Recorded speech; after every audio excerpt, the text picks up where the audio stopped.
Nah, 2 hari yang lalu tuh gue udah ngebahas Nyck de Vries yang kemungkinan besar akan kehilangan kursi AlphaTauri tersebut paling cepat setelah summer break nanti. Mengingat performanya sama sekali belum membaik dan ya ambiar. Lalu terdapat juga Helmut Marko yang mengatakan bahwa dia setuju sekarang sama Christian Horner bahwa Nyck sepertinya bukanlah pilihan yang tepat untuk AlphaTauri sekarang.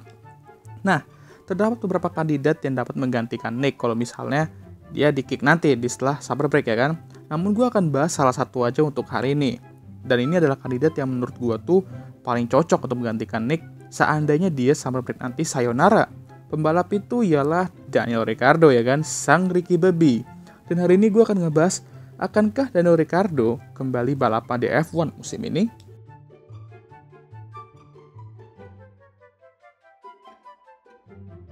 Ricky Baby sendiri memutuskan untuk hiatus di 2023 setelah musim yang benar-benar menguras mentalnya bersama McLaren musim lalu.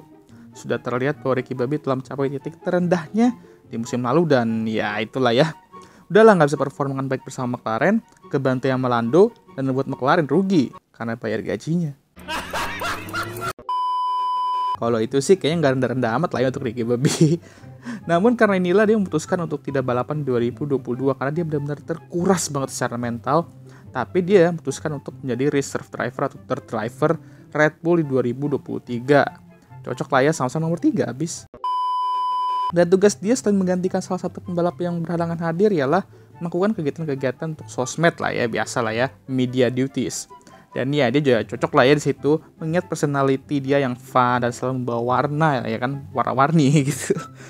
Oke, lalu yang kedua ialah menjadi penengah apabila Max sama Checo nanti ribut lagi.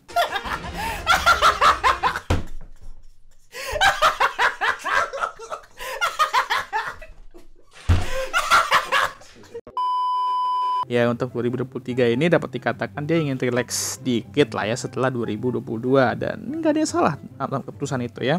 Dan mencoba untuk mendapatkan kembali mindset terbaiknya kalau seandainya nanti dia balik ke F1 2024. Nah karena itu juga dia cuti di 2023 untuk mempersiapkan dirinya lebih baik dan matang karena kalau dia balapan di 2023 dengan kondisi seperti 2022 ya sama aja lah pasti nanti hasilnya ya kan. 2023 ya dia jelas-jelas sebagai reserve driver sambil menjalani kegiatan-kegiatan media yang tentunya dia suka dan dapat meningkatkan sedikit ya aura-aura dia untuk siap lagi untuk balapan di F1. Tapi karena ini juga gue rasa kesempatan dia untuk balapan lagi di F1 nanti di masa depan itu akan sulit. Karena pertama, secara fisik dan penyesuaian untuk balapan lagi pastinya belum dipersiapkan lagi sama dia. Iya sih dia udah melakukan beberapa simulator tapi ya itu nggak cukup menurut gue. Walaupun secara mental tuh udah oke nantinya, tapi fisik dan penyesuaian dirinya terhadap mobil F1 tuh juga sama pentingnya untuk ditingkatkan lagi ya. Nah gue harap dia bisa menjalani Pirelli test nanti setelah British Grand Prix dengan baik dan menunjukkan impresi yang bagus lah untuk tim. Dan acara di Nürburgring pas September nanti juga mungkin dapat sedikit membantu lah ya. Intinya dia harus kembali siap dan menghilangkan karatannya. Nanti loh ya kalau seandainya dia benar-benaran balik. Janganlah udah balik, tapi endingnya juga balik. Balik kampung tapi. Lalu yang kedua ialah dia harus buktikan ke tim lain juga nih, kalau dia itu masih layak berada di F1 dan dapat bantu tim tersebut untuk berkembang ya. Nah ini sulit, karena kalau lu kerjanya hanya jadi third driver yang gak balapan di kategori lain, atau kasarnya itu hanya chill-chilling aja ya tim lain tuh gak bakal peduli mau rekrut lu gitu kan. Namun kita gak usah jauh-jauh ke tim lain lah ya, karena pembahasan kita ini akan lebih menuju kemungkinan dia balapan menggantikan Nyck de Vries kalau dia sayonara beneran. Nah, kalau seandainya Nyck nanti ditendang oleh Mbak Helmut saat summer break, dan Ricky Baby ditawari untuk menggantikannya, saran gue ke Ricky Baby ialah nggak usah mikir 2 kali, ambil aja kesempatan itu. Mengapa? Karena dari sini kita akan melihat apakah dia itu masih layak atau enggak. Anggap aja ini adalah training untuk kembali balapan 2024 nanti.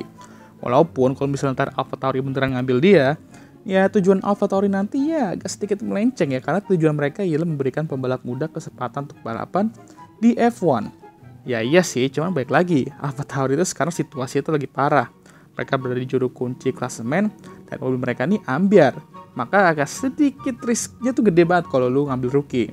Namun melihat Yuki secara terus-menerus menderek mobil itu ke zona poin secara konsisten, mungkin dengan pengalaman Ricky Baby, mereka bisa naik ke atas secara perlahan juga nih. Tapi baik lagi, nggak ada yang tahu lah ya. Itu sih kalau menurut gue. Tapi itu juga baik lagi ke Ricky Baby sendiri. Apakah dia merasa masih layak dan mampu bersaing dengan grid F1 sekarang. Kalau dia merasa seperti itu, maka gue rasa mengambil seat AlphaTauri itu untuk sisa 2023 nanti adalah keputusan yang tepat. Tutup mata aja udah aman lah ya.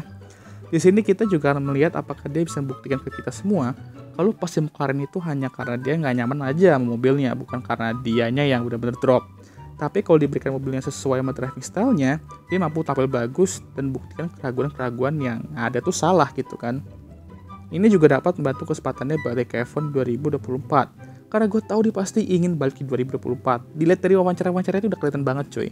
Dan kalau misalnya dia mampu menunjukkan itu ke kita semua, kalau dia tuh masih layak berada di grid F1 sekarang, Red Bull juga mungkin masih kukuh dengan driver line-up-nya, dan AlphaTauri itu juga lebih milih pembalap muda untuk 2024, tim lain pastinya juga akan mulai memperhatikan nih Ricky Bobby ya kan. Mungkin bisa nih diambil nih orang ya kan. Jadi banyak positifnya kalau misal dia mengambil kesempatan tersebut untuk balapan bersama AlphaTauri untuk pada musim kedua nanti. Dan positif itu juga bukan ke dia doang, tapi AlphaTauri juga dan Red Bull lah ya secara umum. Karena menurut gue juga akan sangat berisiko kan baik lagi untuk mengambil pembalap muda di situasi AlphaTauri sekarang.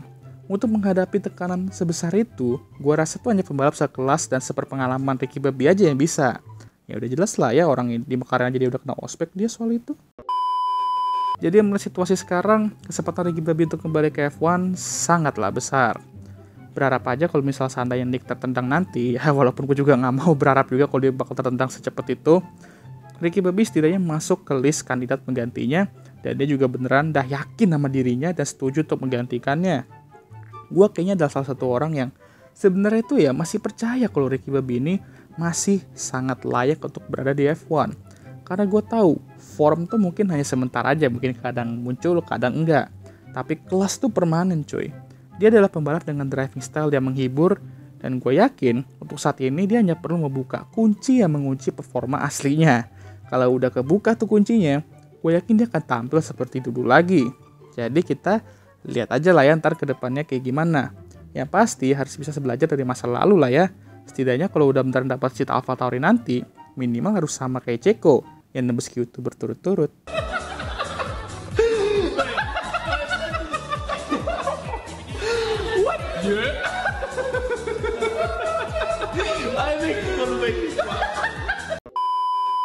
Oke lah, sekian video kali ini. Gimana menurut kalian, apakah Kang Lawak ini bisa balik lagi ke F1 seandainya Nick De Vries tertendang nanti? Atau mungkin kalian lebih pilih Liam Lawson atau siapapun itu yang untuk menggantikannya? Tulis komentar kalian di kolom komentar. Dan jangan lupa untuk like, subscribe, dan share video ini. Dan oh ya guys, channel ini bentar lagi dapat 4.000 subscribers ya guys. Jadi kalau bisa kalian subscribe dan share ya video ini dan channel gue juga, agar bisa segera meraih hal tersebut. Dan jangan lupa juga untuk menyalakan notifikasi agar kalian semua tahu ketika gue ngupload video baru. Oh iya, dan jangan lupa juga untuk follow Instagram gue. Dan I'll see you guys next time. Goodbye.